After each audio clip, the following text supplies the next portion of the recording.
Buenas tardes a todos. Mucho gusto en estar aquí con ustedes. Pues primero que nada, por política, quiero agradecer mucho también a Sirva por su amable invitación, que ya hemos colaborado con Sirva varias veces en varios cursos, en este también, y me da mucho gusto que me sigan invitando y me sigan tomando en cuenta para algunos módulos que ellos tienen preparados. Bienvenidos a todos y bueno, yo como profesor de la facultad y como eh, docente de esta materia muy seguido, pues voy a tratar de ser muy didáctico. Pues me voy a ir a un nivel más o menos básico, pensando que siempre es una buena oportunidad de repasar, ¿no? Términos fundamentales. Bueno, aquí Silva me pide que hable un poquito sobre cuál es el contexto, ¿no? De los estudios de edad y crecimiento dentro de la dinámica de poblaciones y me parece bastante sensato que se platique de esto, ¿no? Lo que vamos a ver ahorita en esta presentación va a ser cuál es cuál ha sido el desarrollo de las técnicas para determinar la edad en el tiempo, desde los métodos indirectos hasta los métodos directos por los que se han pasado. ¿Cuáles son los requisitos que uno debe de tomar en cuenta o que debe de haber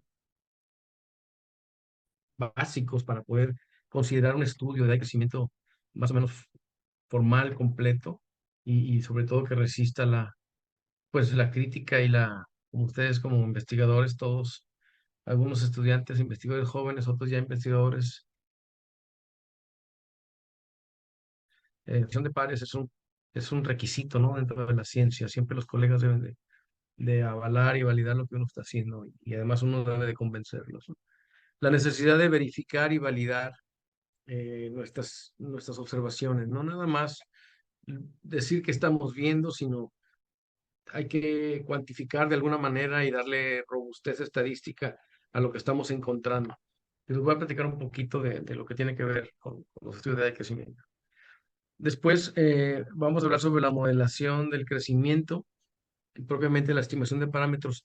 En este tema va a ser muy platicadito porque en las siguientes sesiones, creo que el pasado mañana, se tiene contemplado ya una presentación más enfocada de esta parte, de cómo estimar los parámetros, y lo voy a platicar con lujo de detalle, cómo se estiman, para los que nunca lo hayan hecho, para los que ya lo hayan hecho, pues lo van a repasar y vamos a refrescar los conocimientos y los fundamentos de las técnicas de ajuste y la teoría, y además vamos a hacer unos ensayos todo está diseñado para que lo que encontremos en esos ensayos, en ese ejercicio, después ustedes lo resuelvan en R y pueda uno tener la capacidad de comparar los grandes beneficios de usar un programa de cómputo ya muy potente como es R, ¿sí?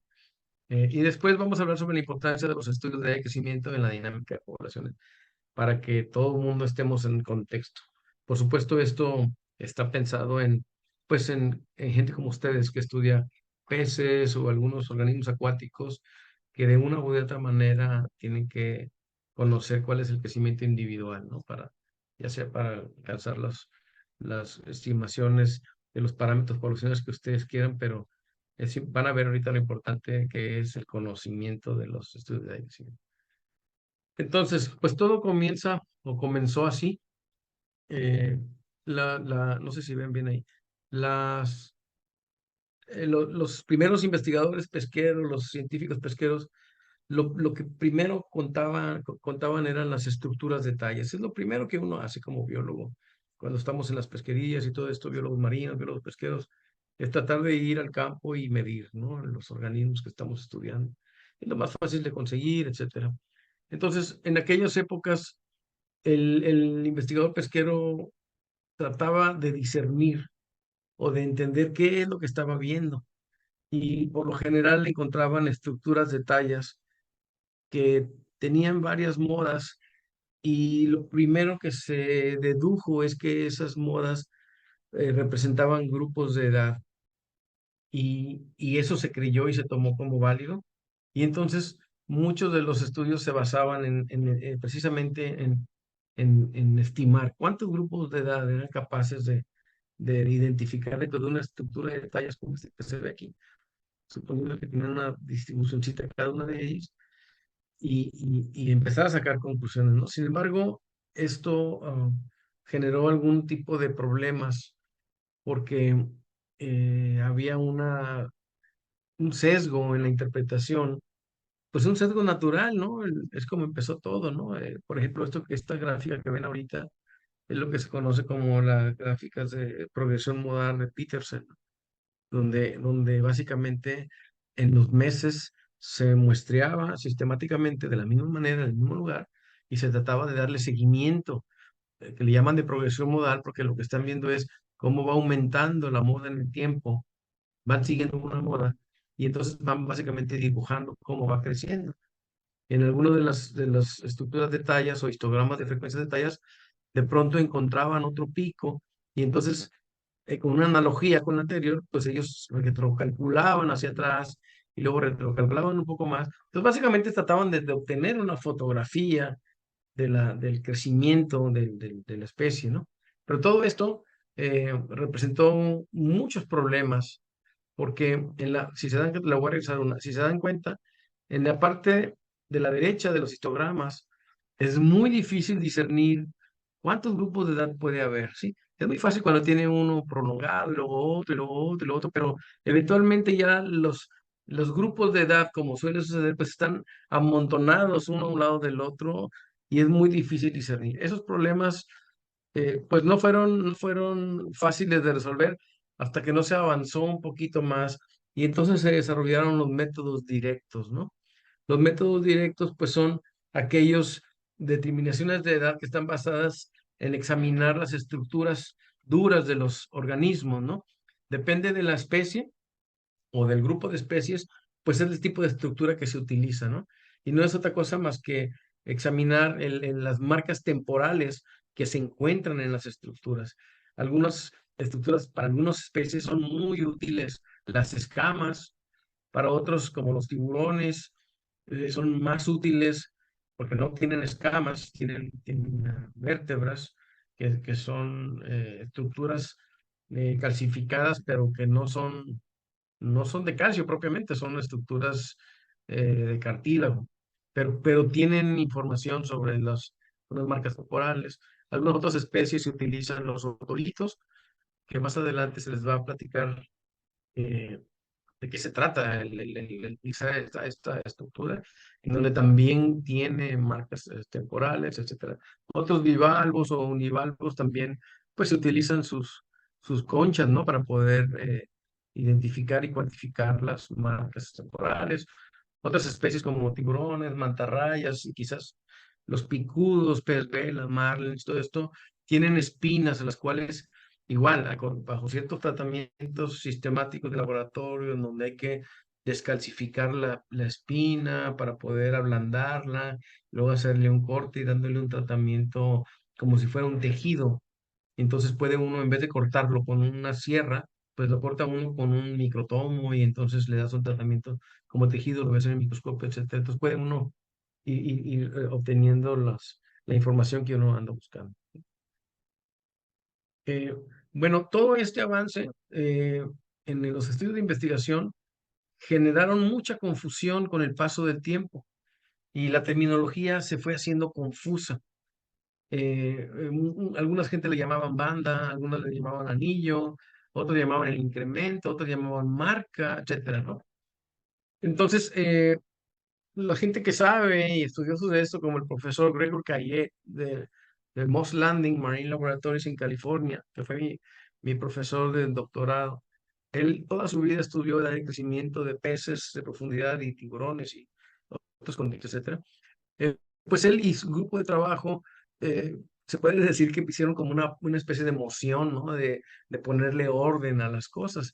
Y publicaron este artículo tan interesante que yo les pongo aquí la carátula para que lo vean, que fue publicado en una buena revista en 2006, en donde ellos básicamente dicen cuál es la necesidad de la consistencia en la terminología, la verificación, la validación y las funciones de ajuste del crecimiento, ¿no? Entonces, este grupo de personas trataron de clarificar un poquito tanta idea y tanta contribución que muchas veces genera más problemas que ayudan, ¿no? Entonces, ese artículo yo se los recomiendo muchísimo y ellos discuten ahí cuál es la necesidad de ser sistemáticos y consistentes en la terminología. Entonces, existen varios métodos y ya son bastantes métodos para poder identificar las marcas de crecimiento y poder cuantificarlas, ¿no? Nada más identificarlas y no me voy a entrar en mucho detalle porque esos son temas muy profundos, pero esto es una cuestión nada más enunciativa, ¿no? Se pueden utilizar rayos X en, en el caso de vértebras o cualquier otra estructura, y lo que se observa pues es cuáles son las señales que hay ahí del crecimiento, y entonces los biólogos lo que tratan es de interpretar. Por ejemplo, en el caso de los tiburones y estos organismos que nosotros estudiamos, pues es un poco más fácil hasta cierto punto, en algunos casos, porque como nacen de cierto tamaño, son vivíparos, nacen de cierto tamaño, entonces es importante tener un punto de partida, ¿no? El punto de partida es, bueno, ¿cuál es la marca que tuvo cuando nació? Pues eso es importante saberlo, ¿no? Y nos ayuda mucho, porque entonces podemos decir, bueno, entonces esta es donde tiene 1 año, aquí es cuando cumplió 2 años, etcétera, ¿no? Entonces, eso lo va revelando los rayos X, ¿no? También hay otros análisis digitales de imágenes que nos permiten hacer cortes muy delgados a través de microtomos o con algunas sierras, pero muy, muy delgados y poder identificar sus estructuras como es el corpus calcareum, la intermedialia, etcétera. Y de nuevo, como en un tiburón, como en este caso, es rápidamente identificar cuál es el foco, cuáles son las marcas, ¿no? La de nacimiento, la 1, 2, etcétera. Entonces, si se dan cuenta, ese procedimiento no cambia mucho el criterio, pero cambia la manera de hacerlo, ¿no? Se pueden utilizar tinciones para resaltar los patrones, ¿no? Hay muchos tipos de tinciones que se pueden utilizar dentro ya en cuestión de laboratorio y microscopía para poder resaltar. Básicamente lo que uno quiere es resaltar las marcas, ¿no? Excelente. Cuando se tiene la oportunidad en los laboratorios o,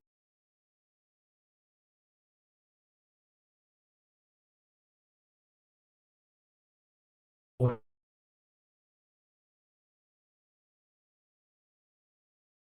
la gente que trabaja con acuacultura o tienen estanques en la facultad, es un antibiótico, es la terramicina, básicamente. Se le inyecta al organismo y entonces se le registra su talla y se mide y se le deja vivo por un tiempo y después se sacrifica. Entonces, lo que uno quiere saber es, si yo puse un biomarcador aquí, quiero saber cuántas marcas más se formaron en cuánto tiempo y poder relacionar esa formación de marcas con el tiempo transcurrido y entonces haces básicamente una validación, ¿no? Todo esto se ha hecho en peces, se ha hecho en tiburones y esas cosas, pero toman mucho tiempo, son muy prolongados y requieren de un gran cuidado, ¿no? Siempre tiene que haber alguien cuidando ahí de los organismos y todo esto, ¿no? Otros estudios como los de marcado y recaptura, también importantes. En vida silvestre o si es un lago, o un estanque o están en el mar, bueno, hay que marcar una gran cantidad de organismos. Si se puede, no solamente marcarlos con marcas convencionales de espagueti o de lanza de dardo, como usa la National Marine Fisheries Service o cualquier otro, pero también inyectarlo porque nos da doble información, etcétera, ¿no? Pero esos son estudios de muy largo plazo, toman mucho tiempo y la tasa de recuperación de las marcas, pues se pueden imaginar que es muy lenta. Una vez que sueltas al animal en el mar, pues le puede pasar cualquier cosa y seguramente nunca lo vas a volver a ver. Entonces se recuperan muy pocas marcas y con esas marcas que se recuperan se hacen las inferencias de cuánto creció, etcétera, cuánto tiempo transcurrió, etcétera. Otro tipo de análisis de laboratorio que son los análisis radiométricos se usan más en peces, pero ahí básicamente lo que se realiza es un escaneo o una lectura de cuáles son los elementos químicos que hay en la estructura y poder hacer inferencias sobre el ambiente en el que está viviendo y cuándo vive eso, cuánto tiempo dura ahí, y después tratar de hacer inferencias sobre la edad y todo eso. Un poco más complicado, más sofisticado. Pero bueno, en el caso de México yo no conozco algún estudio que se haya hecho. Yo colaboré un poco con el doctor Wade Smith para su tesis doctoral, el tiburón martillo y otra raya, Haleri, en donde se hicieron algunos análisis de este tipo, ¿no? Después del análisis de bomba de carbón, eso va a ser muy interesante, ahorita se los voy a explicar con más detalle.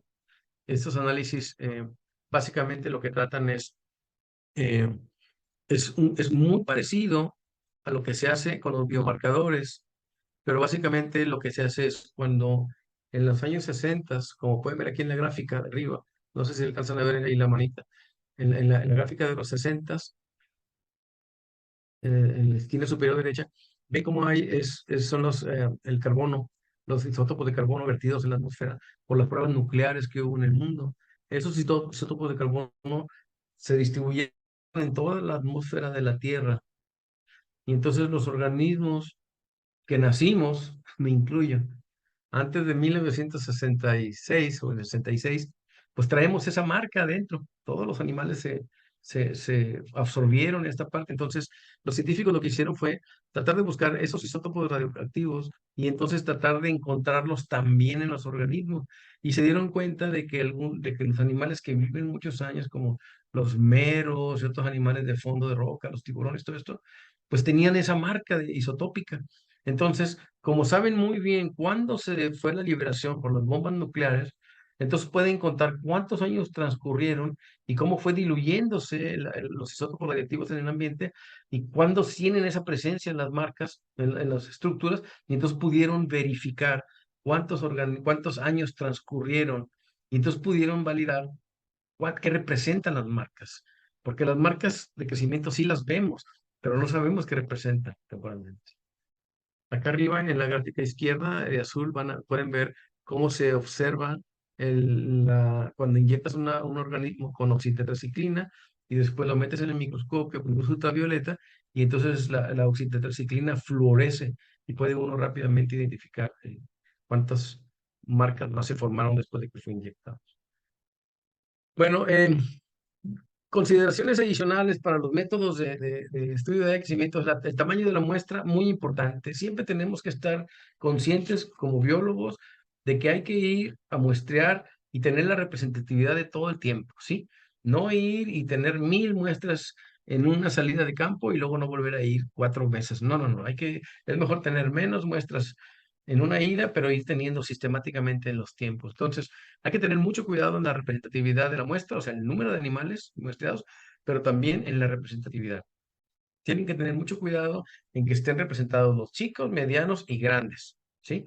Pero además de las hembras y de los machos, ¿sí? Para que podamos entonces tener nosotros toda la película completa y cuando hagamos nuestras pruebas de ajuste, como los va a platicar más adelante con mucho detalle Daniel Colín, les va a decir cuál es la importancia y qué es lo que debe de hacerse para comparar si las curvas de crecimiento de las hembras y de los machos son iguales o no, etcétera, ¿no? Pero para poder hacer eso tenemos que tener las muestras que representen esa temporalidad.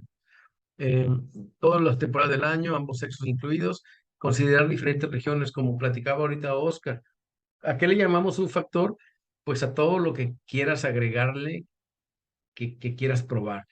¿Quieres saber cómo crece aquí? Sí. ¿Quieres saber cómo crece en la otra zona? Ese es un factor 2. ¿Quieres saber cómo crece más al sur? Ah, bueno, pues es la tercera nivel del mismo factor, etcétera, ¿no? Si quieres saber si lo pescaste con un equipo de pesca, con otro, si es hembra, si es macho, todo lo que sea adicional que quieras probar, si esas curvas difieren, son los factores, ¿no? Entonces, tenemos que siempre tener en mente lo que estamos muestreando y cómo lo estamos muestreando y pensar también qué es lo que vamos a probar, qué hipótesis vamos a probar después, ¿no? Entonces, básicamente, lo que queremos saber es cuándo se depositan los patrones de las bandas, ¿no? Pues para poder saber eso, necesitamos nosotros tener dos procedimientos, ¿no? Que es la verificación y la validación, ¿sí?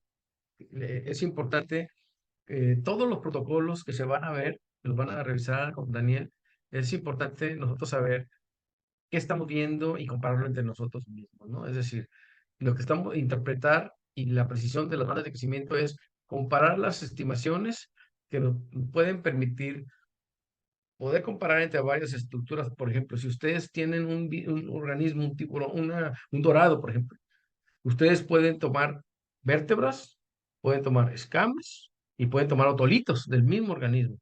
Entonces, esos técnicas de verificación nos permite saber si hay congruencia en lo que estamos viendo, ¿sí? En teoría, deberíamos de encontrar lo mismo si es que las estructuras son útiles para eso, ¿no? Entonces, son ejercicios de rigor, de rutina, que tienen que hacerse y más adelante Daniel les va a explicar qué es lo que tiene que compararse, qué contra qué. No podemos conformarnos con lo que estamos viendo, sino que hay que examinarlo y reportar lo que estamos encontrando o las desviaciones que estamos encontrando, ¿sí? También podemos nosotros no solamente comparar entre varias marcas o estructuras, sino también entre varios lectores, ¿no? Entonces, por lo general, en el laboratorio, nosotros lo que hacemos, y se hace en muchos laboratorios, es tenemos la estructura definida, uno lee, otro lee y otro lee. Entonces tenemos tres personas que van a leer y estamos buscando la coincidencia. Si dos coinciden, la marca se queda. Si dos no coinciden, si los tres no coinciden, la marca se desecha o se vuelve a leer. Si la marca no tiene información de crecimiento, se desecha, etcétera. Ese tipo de rutinas hay que hacerlas necesariamente y hay que proyectar a la pared y estar viendo y contando y a veces termina uno ahí a sombrerazos con los colegas porque uno vio una cosa, otro vio otra cosa, pero es importante siempre cuantificar estadísticamente. La validación, como ya lo dije, pues puede ser con varios métodos, ¿no? Puede ser examinar el incremento marginal, es decir, si nosotros tenemos una estructura y estamos viendo cómo va creciendo las marcas, tiene una marca y luego otra y luego otra y luego otra, en algún momento, en el mero borde, la marca puede o no estar presente porque se está formando. Entonces, si nosotros tenemos durante los meses cómo va formándose la marca, nosotros podemos medir la distancia de esa última marca al pequeño borde de la estructura. Por ejemplo, si es una vértebra, tenemos una marca aquí, entonces podemos medir del foco a esta marca y luego la distancia de esta marca al borde. Y esa diferencia, ese pequeño delta que le llamamos el incremento marginal, nosotros lo podemos ir examinando en el tiempo y poder saber cómo va cambiando y cómo vuelve a aparecer nuevamente. Y entonces nos está indicando que se acaba de formar una nueva banda, ¿sí? Y nos dicen qué mes se formó o en qué temporada se formó. Si no lo tienen mensuales, lo pueden tener bimestrales o trimestrales, de tal manera que no tengan un mes o un espacio de tiempo sin información, porque entonces no van a poder hacer la diferencia, ¿sí? Si en un caso muy extremo pueden agruparlo por cada 4 meses y poder saber si hubo cambio o no hubo cambio, y tiene sus dificultades todo eso porque se está agrupando demasiado. Análisis de bordes también es muy importante saber al final de la estructura si lo que termina es un borde hialino o es un borde opaco, es decir, si se formó en verano o se formó en invierno, ¿no? Todo eso lo van a platicar más adelante. Marcado y recaptura, análisis radiomático, bueno, todo eso ya lo vimos, ya lo platiqué un poquito, pero todos esos caen dentro de la etiqueta de validación. Tenemos que aspirar a validar. Como estos últimos tres son muy complicados y muy costosos, lo que nosotros hacemos básicamente son los primeros dos, que son el análisis de incremento marginal y el análisis de las estructuras. ¿Sí? Bueno, ¿por qué son importantes los estudios de edad de crecimiento? Pues mira, aquí tengo una lista, no es exhaustiva ni son todos, pero es lo más general que uno puede decir es determinar las tasas de crecimiento individual de los individuos y poblaciones. Es decir, para poder saber cómo crece una población, y quisiéramos un modelo matemático poblacional estructurado con suficiente nivel de detalle, forzosamente necesitamos conocer las curvas de crecimiento de las especies. Determinar la edad de madurez, es decir, no solamente la talla, cómo madura, sino a qué edad están madurando las hembras y los machos, particularmente las hembras, ¿no? Que son las que contribuyen al reclutamiento.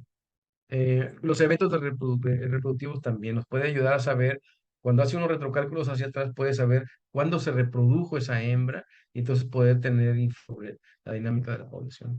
Determinación de la edad de la longevidad, bueno, importantísima, ¿no? Se sabe que la longevidad está asociada con la mayoría de los procesos que tienen que ver con las mortalidades y supervivencia y todo esto. Determinar parámetros demográficos. Bueno, la gente que ha estudiado dinámica de poblaciones y esto, en tiburones, condritos y otros animales, es muy interesante los aspectos demográficos. Por ahí estamos preparando ya un curso completo, igual de sirva para puros análisis demográficos. Van a ver qué interesante. Pero básicamente lo que queremos hacer es, una población se estructura por edades en una de sus componentes y podemos obtener nosotros parámetros demográficos como la tasa neta reproductiva, el tipo generacional, la tasa empírica de crecimiento y otros más que nos pueden ayudar a saber cómo está configurada de manera natural la población, si va a crecer, si está estable, si va a decrecer, etcétera, en condiciones naturales, y después cómo podemos incorporar la pesca y qué es lo que podríamos esperar de la población. Todo esto está basado en el conocimiento de la crecimiento.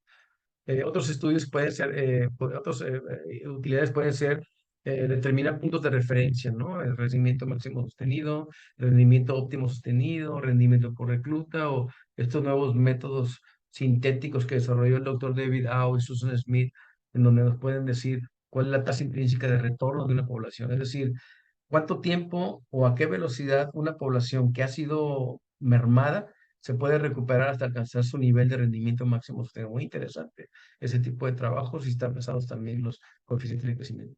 Y otro tipo de cosas, desarrollar estrategias de administración pesquera, como por ejemplo los límites en edades y tallas de una pesquería, establecer cuotas, vedas espaciotemporales y otro tipo de medidas que puedan ayudarnos para controlar las pesquerías.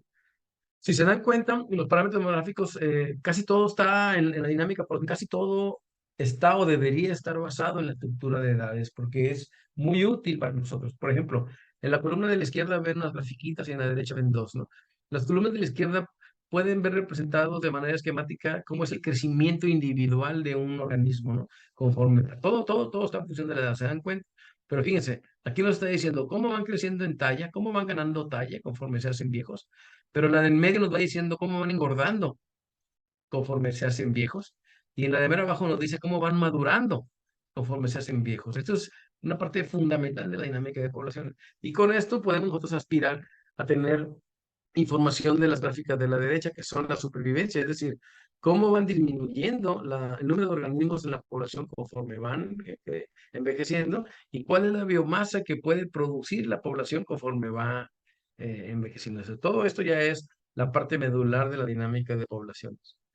Entonces, entrando a un ejemplo nada más rápido de análisis demográficos, es cómo podemos tener nosotros tablas de vida que son arreglos verticales en donde podemos conjugar supervivencias, reproducciones y obtener tasas netas reproductivas, ¿no? Entonces, las tablas de vida son arreglos matemáticos que utilizan información biológica para poder obtener parámetros con una interpretación biológica muy útil para el manejo y control de las pesquerías.